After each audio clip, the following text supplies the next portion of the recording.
Comrade, imagine this. A group of Japanese communist radicals hijacks a domestic flight and demands to be flown to Pyongyang. The South Korean government, after hearing all these, terrified that the plane might actually reach North Korea, cooks up a wild plan. They repaint Seoul's Gimpo airport, rebrand the runway, slap up some North Korean flags, dress soldiers in fake uniforms, and convince the hijackers they've successfully arrived in Pyongyang. The hijackers were young and bold, but not dumb.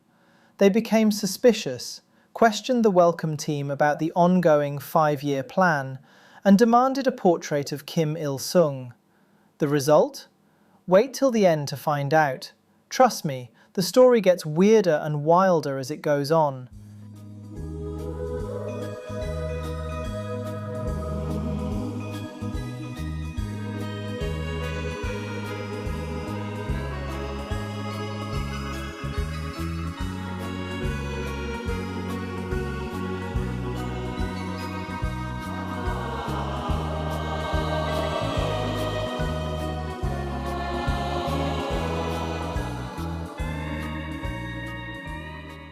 In 2025, Netflix released Good News, a dark comedy film about a bizarre 1970 hijacking where Japanese commies who successfully hijacked a passenger plane to North Korea. The movie plays the story for laughs, bumbling hijackers, panicked politicians, and a wildly implausible scheme by South Korea to trick everyone. But wait a minute, it turns out reality wasn't far off. The true story behind the film is the Yodogō Hijacking Incident, and it's a case of truth being stranger and darker than fiction. The good news is that no one died, and the hijackers fulfilled their dream in North Korea, but not before a multi-country farce of Cold War geopolitics and espionage thriller. Indeed, the actual 1970 incident had all the ingredients of a film noir.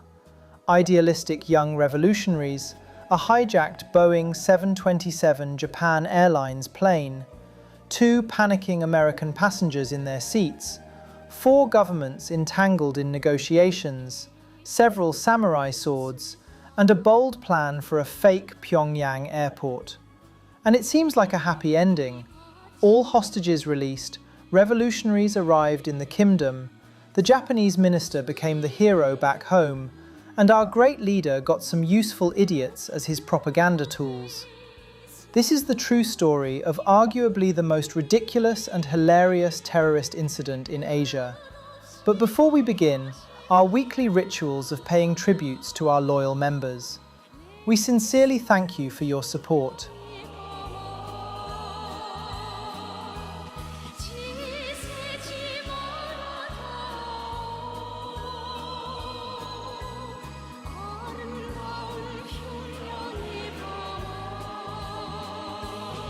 Now, buckle up, let's dig in. Once upon a time, turmoils had been secretly brewing under the grim atmosphere of the Cold War. Japan in the late 1960s was a nation simmering with student unrest and radical ideologies. In 1969, a militant lefty group called the Red Army Faction emerged from student movements. These young Marxist revolutionaries believed that by sparking an armed proletarian uprising in Japan, they could turn the country into the headquarters of a worldwide revolution against American imperialism. Lofty goal, isn't it? But they were deadly serious. They envisioned Japan as the supreme command of a global anti-US war, aligning with communist allies like North Vietnam and North Korea to liberate Asia. In their manifesto, they openly declared the need for immediate armed struggle to overthrow the Japanese government and even the emperor, whom they saw as symbols of a corrupt capitalist regime. However, you cannot count on college boys to overthrow the capitalist evil emperor.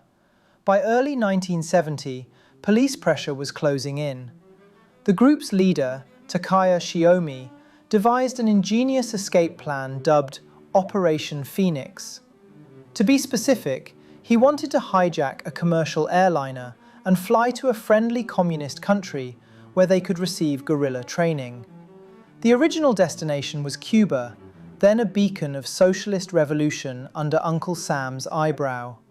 However, fate, and perhaps poor planning, intervened. On March 15, 1970, just weeks before the planned hijacking, Shiomi was arrested by chance on Tokyo's street, caught not for revolution, but because police mistook him for a petty thief. During the arrest, authorities found a memo titled HJ on Shiomi, hinting at hijack, but failed to grasp its meaning due to their poor English training. The grand plan was almost exposed, yet survived thanks to bureaucratic obliviousness.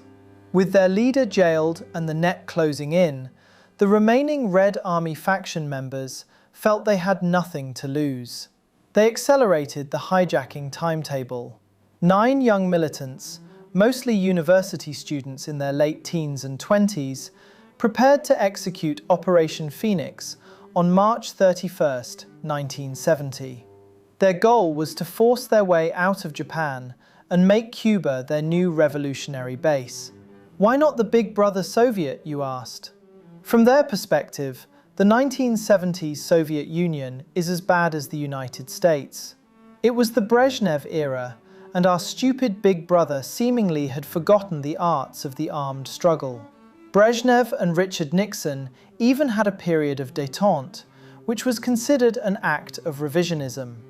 In comparison, Cuba was the perfect haven, a communist state led by the guerrilla heroes and implacably hostile to the US and Japan.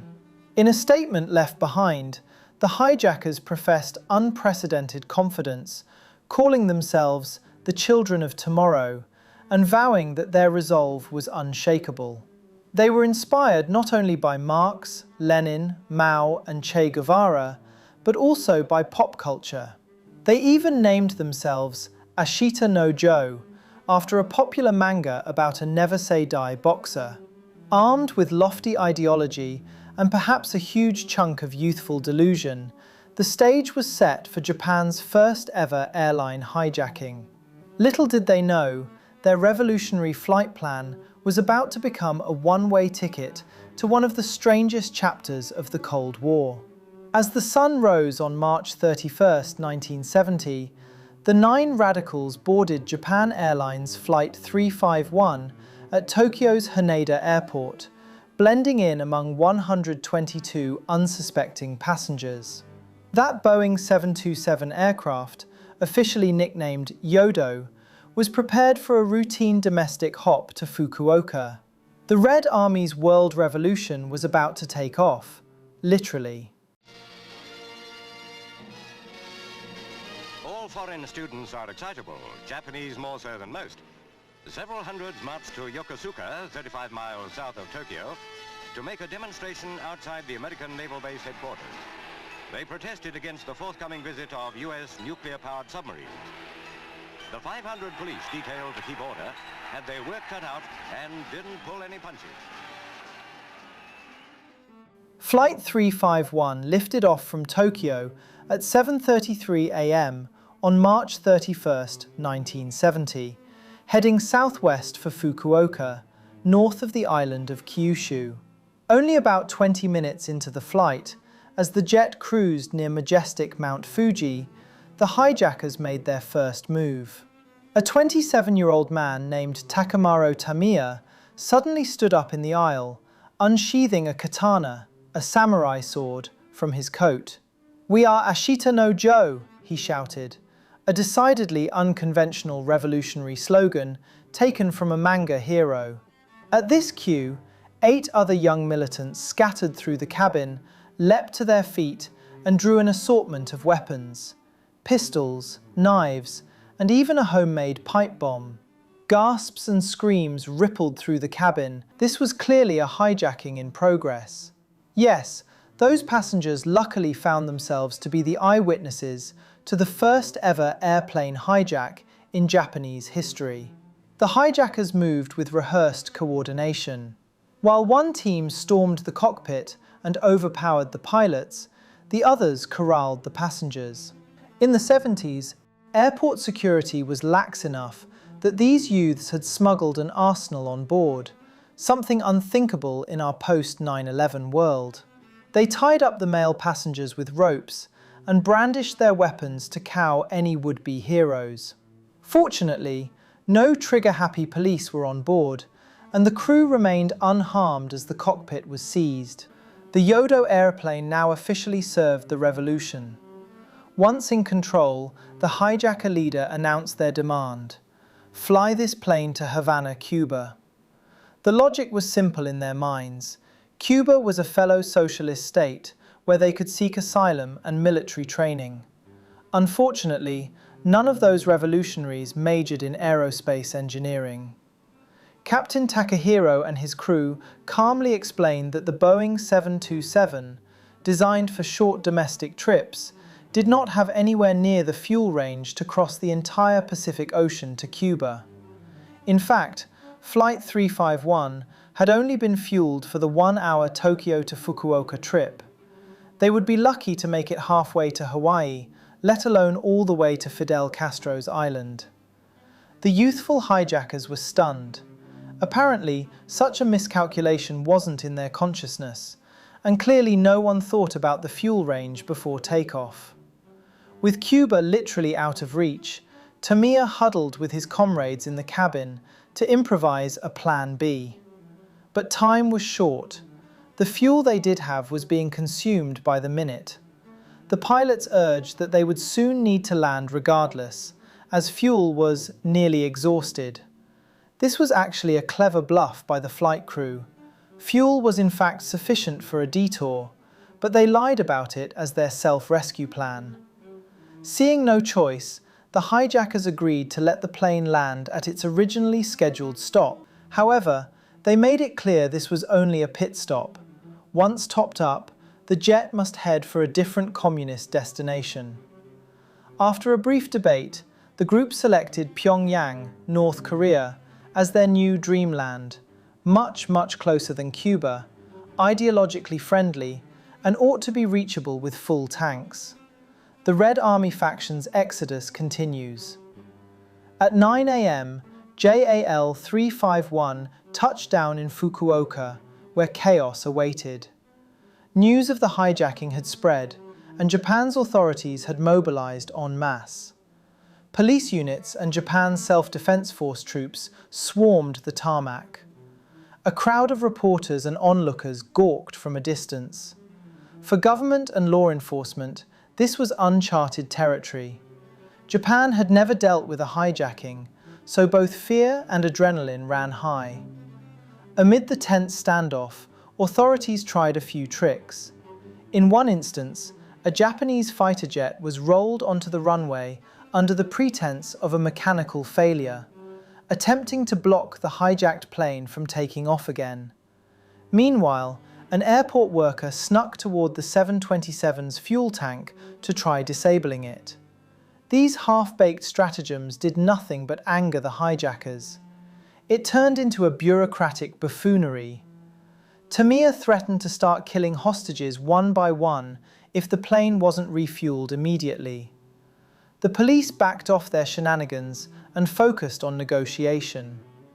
The actual talks at Fukuoka were handled by a senior transport ministry official, Vice Minister Shinjiro Yamamura, who had flown down from Tokyo to act as the government's point man.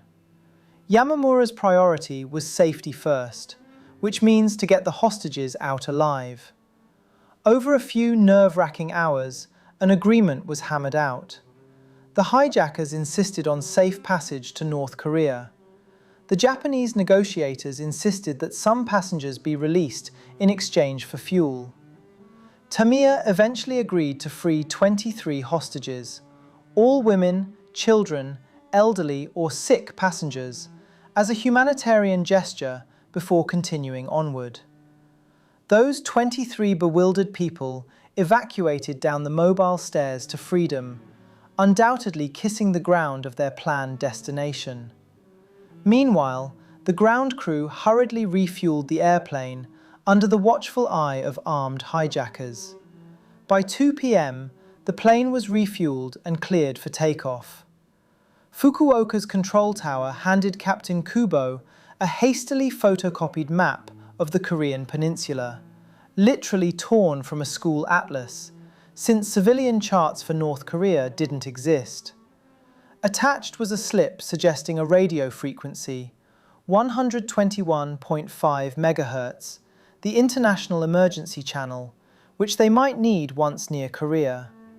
With that meager guidance, Flight 351 roared back into the sky, heading toward Korean airspace and an uncertain fate.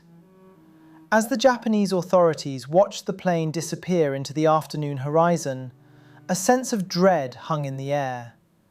They had just allowed a hijacked airliner carrying over 100 people to fly toward the most isolated, hostile nation in East Asia.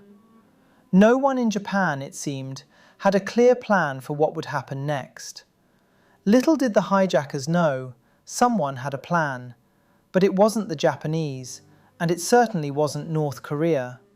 It was South Korea, their next unwitting stop, and Act 2 of this drama was about to begin.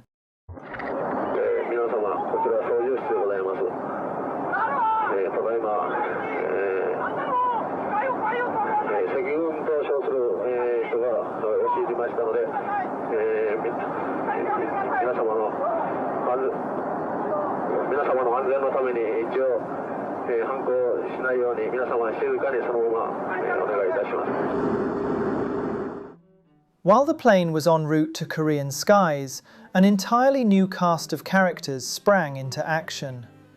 News of the hijacking and its Pyongyang destination had reached South Korean President Park Chung-hee in Seoul, and to put it mildly, Park was not amused. You can picture his reaction. A plane full of Japanese Red Army terrorists headed to my arch-enemy up north? Over my dead body. The South Koreans feared that a successful hijacker defection to North Korea would hand Pyongyang a huge propaganda win and perhaps endanger the region. After all, just the year before, North Korean agents had hijacked a South Korean plane and never brought it and some of its passengers back. Park made a decisive decision. Do whatever it takes to prevent that flight from reaching the kingdom. And so, the South Korean authorities concocted one of the boldest and strangest tricks in aviation history, an elaborate fake Pyongyang hoax to misdirect the hijacked plane. Yes, it sounds wild, but hear me out.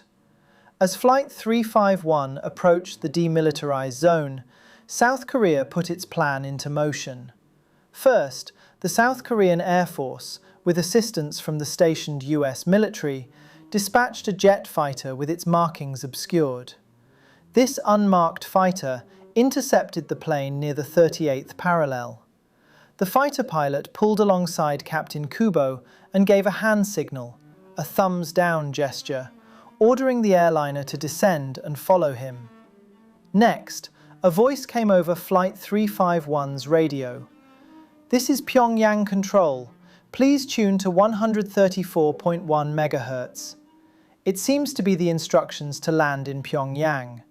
In reality, it was a South Korean air traffic controller in disguise, imitating a North Korean accent as best as he could. It was a bold bluff. Amazingly, the con trick worked. Believing they had been welcomed by North Korean authorities, Captain Kubo obeyed the guidance. He didn't really have a choice. With no proper charts or comms, following this mystery controller was his only lead. The Boeing 727 was vectored towards Seoul's Gimpo International Airport, which the South Koreans had hurriedly transformed into an acting stage set for Pyongyang International Airport. In an 8-hour frenzy before the plane's arrival, Gimpo underwent a communist makeover. Technicians removed or covered all South Korean and English signage. North Korean flags were hoisted in place of South Korean ones. South Korean soldiers were dressed in Northern People's Army uniforms, complete with chiming medals and signature fur hats. They even recruited a local high school girls' choir to stand on the tarmac in traditional chima jogori dresses, rehearsing North Korean revolutionary songs to serenade the incoming international comrades. Banners were printed with grand welcome slogans and positioned by the terminal. The goal was to make the hijackers believe they had landed in Pyongyang, long enough for South Korean commandos to surround the plane and capture them. It was audacious and somehow ridiculous, but it just worked. One South Korean official remarked that the airport wasn't just an airport now, it was a literal stage, and the world was about to watch a very weird play. Around 3:30 p.m., guided by the fake Pyongyang Tower, Flight 351 touched down on the runway at Gimpo, Seoul. But the hijackers truly believed they were in North Korea. Through the airplane windows, they saw what looked like a communist welcome party. Soldiers in drab uniforms milling about, civilians waving hand-painted welcome signs, and even women in brightly coloured traditional dresses waving bouquets. The hijackers breathed sighs of relief and even announced, "We have arrived in Pyongyang," congratulating themselves and the passengers on a safe arrival. After the tension of the flight, some hostages might have even felt a perverse relief. Sitting in a North Korean jail is much preferable to being torn up in the air. However, this socialist first impression didn't last. These were observant revolutionaries, and little details began to betray the hoax. One hijacker peered out a window and furrowed his brow. He spotted something very out of place. Was that the tail of a Northwest Airlines jet in the distance? Indeed, parked at a far corner of the tarmac was a civilian plane with the red and white livery of Northwest, an American airline. How on earth would a US carrier be operating in Pyongyang? Very suspicious. Then, another glaring anomaly. A buddy outside appeared to be black, an African American among the supposed North Korean populace. North Korea in the 70s certainly had no racial diversity in civil society, and definitely no friendly Americans hanging around. Next, the hijackers noticed Shell oil logos on some fuel trucks and a Ford automobile near the terminal. The kingdom prided itself on self-reliance, and definitely no foreign capitalist firms like Shell in Pyongyang. Perhaps the biggest blunder came when an overly eager ground staffer called out that the Japanese ambassador would soon arrive to negotiate. That was the final giveaway. Back then, North Korea and Japan had no diplomatic relations at all. The facade was crumbling fast. Stunned and skeptical, Tamiya and his crew halted any plan to disembark. Instead, one hijacker opened the cockpit window and shouted down to a supposed North Korean ground officer below, "Is this really Pyongyang?" The officer, a South Korean agent caught off script, hesitantly answered, "Yes, this is Pyongyang." Not convinced, another hijacker tested him with a pointed question about North Korean economic policy. "Tell me about the Cholima movement and 5-year plan." The fake Pyongyang officer looked baffled. He had no idea what that was. Yes, a genuine official from the best Korea would have eagerly rattled off propaganda slogans. This imposter from the fake Korea stood speechless. Finally, Tamiya demanded something no one had anticipated. "Show us a portrait of the leader, Kim Il-sung." In the real Pyongyang, the great leader's portrait was omnipresent. But of course, Gimpo Airport had none. At this, the South Korean soldiers glanced at each other nervously, and one blurted out, This is Seoul, actually." Caught in their own web of lies, the imposters gave conflicting answers and effectively blew their cover. The jig was up. The hijackers realized with horror that they had been duped. They were sitting in the capital of their capitalist foes, likely surrounded by armed South Korean troops, and not in the workers' paradise of Pyongyang. Anger and panic swept through Flight 351 once more. Guns were waved, Curses were shouted. For the second time, the hijackers felt the situation slipping out of their control. On the ground, South Korean commanders aborted their plan of a lightning raid on the plane. A tense standoff began, now in the heart of Seoul. The South Koreans and their US allies desperately wanted to prevent the hijackers from taking off again. The hijackers desperately wanted to leave hostile territory and get to North Korea for real this time. Stuck in the middle were the 106 remaining hostages whose fates hung in the balance. For the next 71 hours, Gimpo Airport became the site of an intense four-nation diplomatic poker game. The fake Korea, Japan, the United States, and the best Korea were all involved. The hijackers, holed up on the plane, refused to surrender or release any more hostages. South Korea refused to let the plane go to North Korea unless the hostages were freed. Uncle Sam was on the side of Seoul and Tokyo. There were 2 American citizens on board, one of whom was even rumored to be a CIA agent, so they better not end up as prisoners of Pyongyang. At one point, 3 US diplomats in Seoul even volunteered to swap themselves in exchange for one of the American hostages, a very odd offer that the hijackers declined. Japanese officials, meanwhile, just wanted their people to be safe, but were now at the mercy of decisions made in a foreign capital. It was a circus of negotiations, proposals, threats, and counter-threats. The passengers on board endured a surreal limbo. In a dark twist, many of the Japanese hostages reportedly told negotiators that they would rather fly on to North Korea with the hijackers than remain stuck in Seoul under President Park's military regime. Such was Park Chung-hee's reputation for heavy-handedness that even Pyongyang seemed a safer bet to them than a botched South Korean rescue attempt. The crew did their part to subtly assist. Co-pilot Seigo Maeda managed to toss a paper cup out of the window onto the tarmac, in which he had written the number of hijackers, their weapons, and positions. This intelligence allowed South Korean forces to formulate a precise assault plan, which was then vetoed by the Japanese government, terrified that any Park-style commando raid would lead to a bloodbath. By April 3rd, the crisis needed a breakthrough. Exhausted and out of options, Japan and South Korea reached a face-saving compromise. The deal was elegantly simple and somewhat bizarre. Japan would send a high-ranking official to personally trade places with the hostages. Vice Transport Minister Shinjiro Yamamura, the same official who negotiated in Fukuoka, volunteered to be the sacrificial pawn. He flew to Seoul and approached the hijacked plane, calmly offering himself as a replacement hostage in exchange for all remaining passengers. In essence, he said to the hijackers, "Take me, free everyone else, and then you can go to North Korea." Yamamura's courage is notable. It's not every day that a government minister signs up to join a hijacking, but desperate times call for desperate measures and distinguished heroism. The hijackers, to their credit, honored the proposal.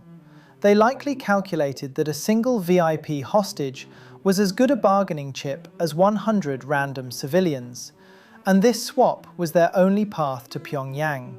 Thus, on the afternoon of April 3rd, they released all passengers and crew members, except the flight's 3 pilots, who stayed to perform their duty. In exchange, Vice Minister Yamamura strapped himself into a seat among the Red Army faction members, now effectively their sole hostage for the final leg. At 6 p.m. Seoul time, Japan Airlines Flight 351, carrying 9 hijackers, 3 pilots, and 1 very brave Japanese deputy minister, was cleared for takeoff from Gimpo Airport. The South Korean authorities watched it depart with a mix of relief and frustration. They had almost captured the hijackers through trickery, but in the end had to let them go. For now, the immediate crisis in Seoul was over, and the strange saga would soon shift to its final stage in Pyongyang.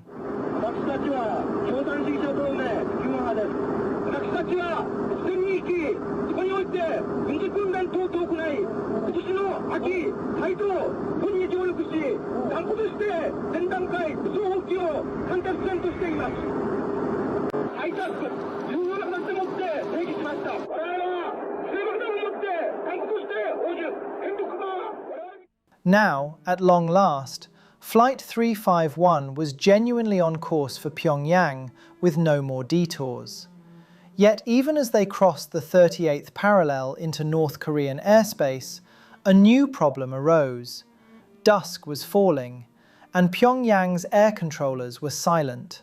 The subterfuge and delays in Seoul meant the plane was arriving in North Korea later than anyone planned. Unlike the fake Pyongyang earlier, this time there was no welcoming radio call, no fighter escort, nada. The North Koreans, having been informed through diplomatic back channels, knew the hijacked plane was coming, but they didn't actively guide it in. Captain Kubo and his crew found themselves effectively alone, low on fuel again, and searching the darkening horizon for a safe place to land. By sheer skill and a bit of luck, Captain Kubo spotted a long, unlit strip of tarmac, an old military airfield on the outskirts of Pyongyang, known as Mirim Airport.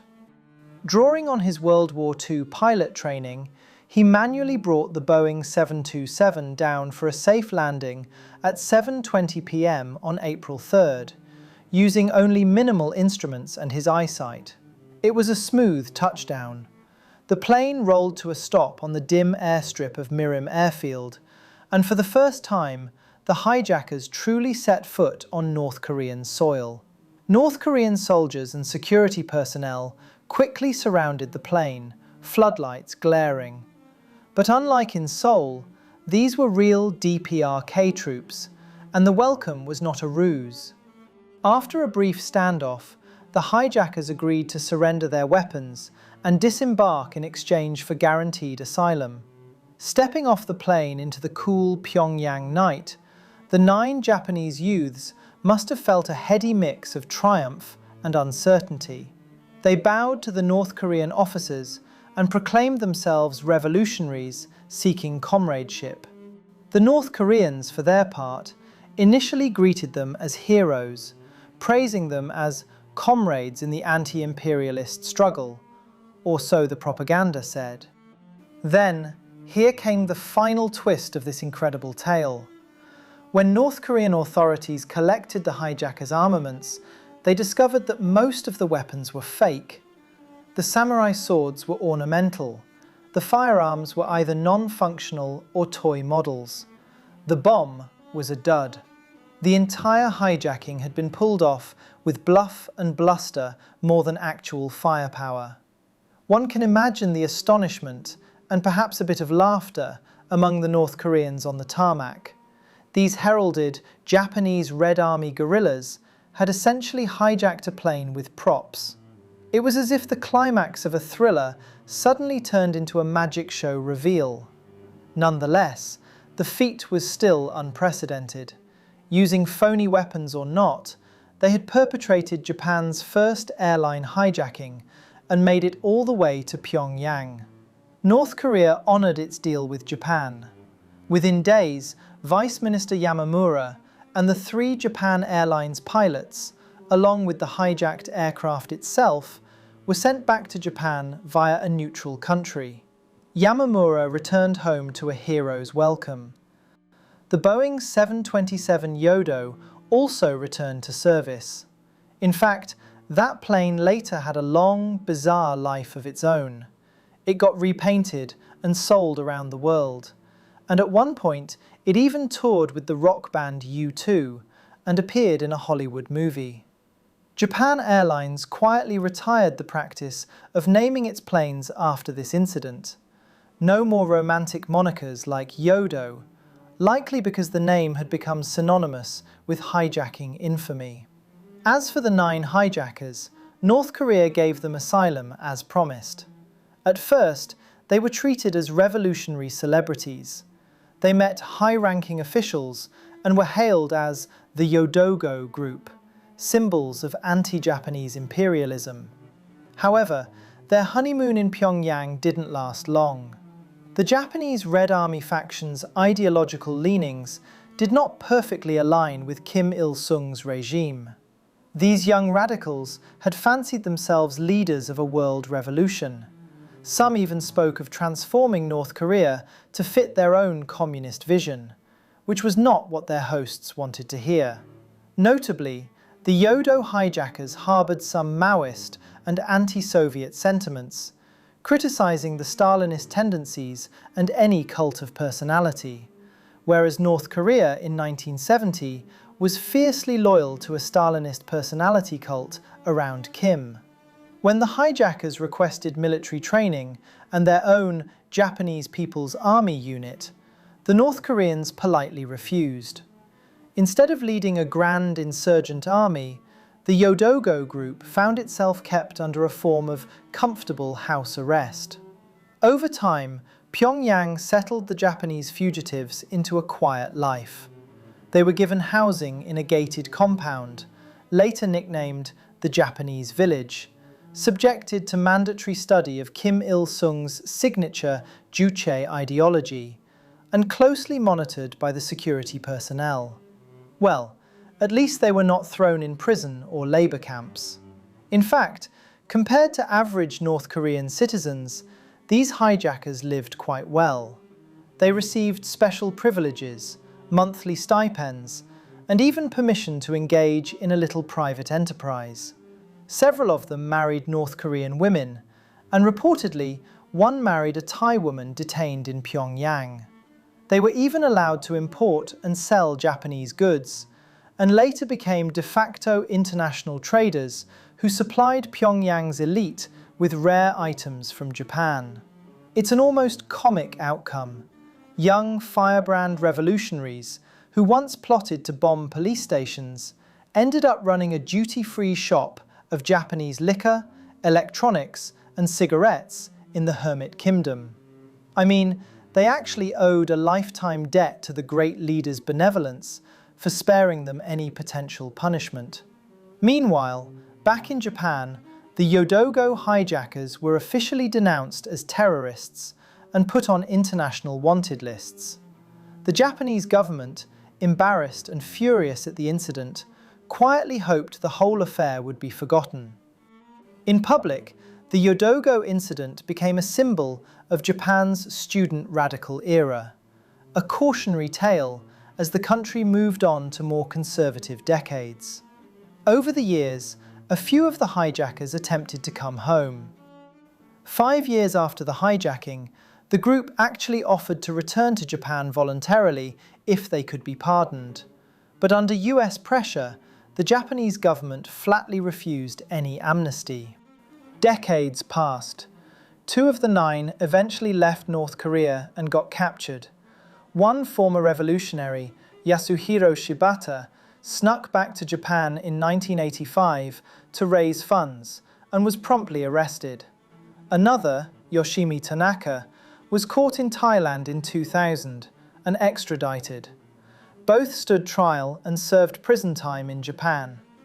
3 of the original hijackers died of natural causes in North Korea over the years, including their leader, Takamaro Tamiya, who passed away in 1995. As of the 2000s, 4 of the hijackers were confirmed to still be alive in North Korea, living in that secluded Japanese village in the suburbs of Pyongyang.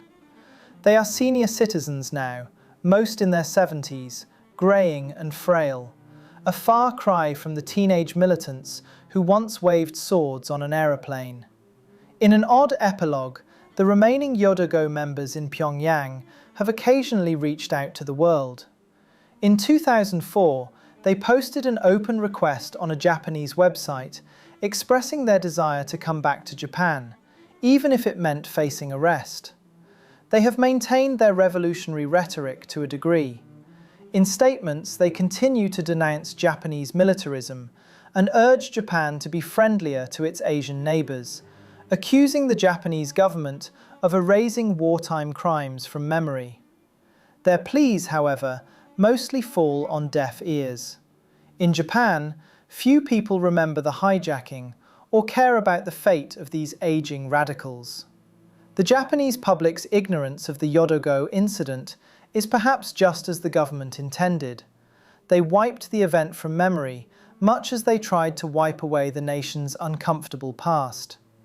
In North Korea, the remaining hijackers have little influence and are likely kept as propaganda pieces or bargaining chips.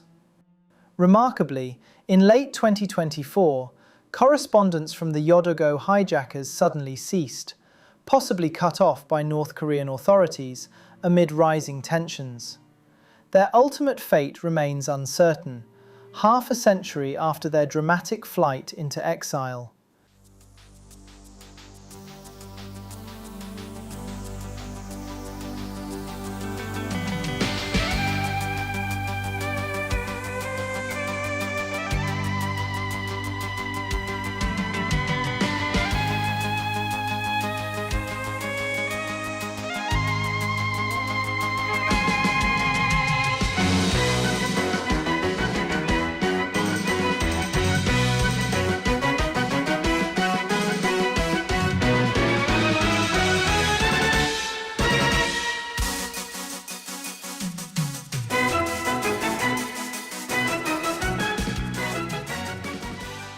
In the end, the saga of the Yodogō hijacking feels less like an action thriller and more like a darkly ironic parable.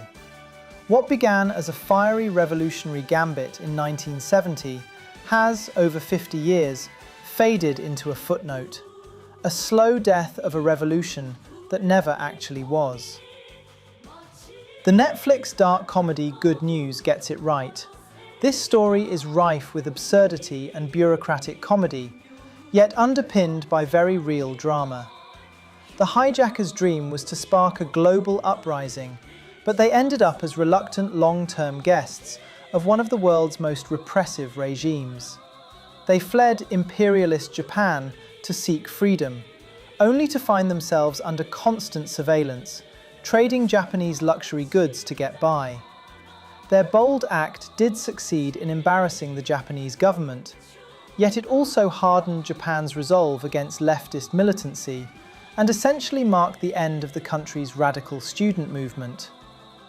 The Yodogō incident also left a curious legacy in international relations.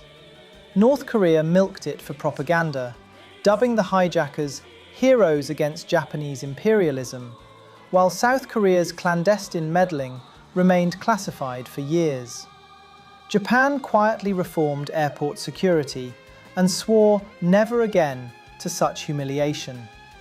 And ordinary Japanese citizens, who might have once sympathized with student activists' ideals, were turned off by the extremity of a hijacking stunt. In a way, the incident helped nip Japan's revolutionary left in the bud. The Red Army faction splintered. Members who were not on the plane later carried out infamous terror attacks like the 1972 Lod Airport massacre in Israel, further destroying any public support for their cause. For the 9 who rode the Yodō to Pyongyang, history moved on without them. They became ghosts, stuck in a political limbo. In the eyes of the Japanese state, they are still wanted criminals. In the kingdom, there are aging foreigners who long ago outlived their usefulness to the regime. Their revolution didn't die in a blaze of glory. It withered away slowly, an almost cruel twist of fate. As one of the hijackers, Moriaki Wakabayashi, reflected decades later from Pyongyang, the hijacking had been a selfish and conceited act. He expressed remorse and a wish to return to Japan to face justice, a far cry from the zealous rhetoric of his youth. The real hijacking had farcical elements that would seem over the top in fiction. A fake airport with actors and schoolgirls, hijackers inspired by a comic book hero, a government minister volunteering to be a hostage, and toy weapons holding an entire state at bay. The director of Good News noted that he was drawn to the story precisely for its absurdity. In an interview, he says, "I remember thinking, that's absurd, and I bet there's going to be a film about that story. You just can't make this stuff up." Indeed, the Yodogō hijacking sits at the strange nexus of tragedy and comedy, where earnest idealism meets Cold War cynicism. It's a bittersweet lesson about the fate of revolutions. These 9 young radicals thought hijacking a plane would be good news for the world revolution. Instead, their story ended up as entertainment, a Netflix blurb for viewers to chuckle at bureaucrats and fanaticism alike, and this very episode on YouTube for public entertainment.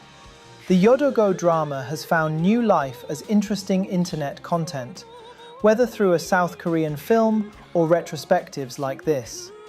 Perhaps somewhere in Pyongyang today, the last 4 hijackers might have sat down to watch good news on a smuggled USB stick.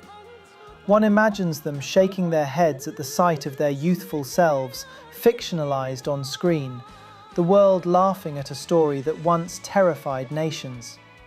In the slow death of their revolutionary dream, maybe the only good news is that no innocent lives were lost.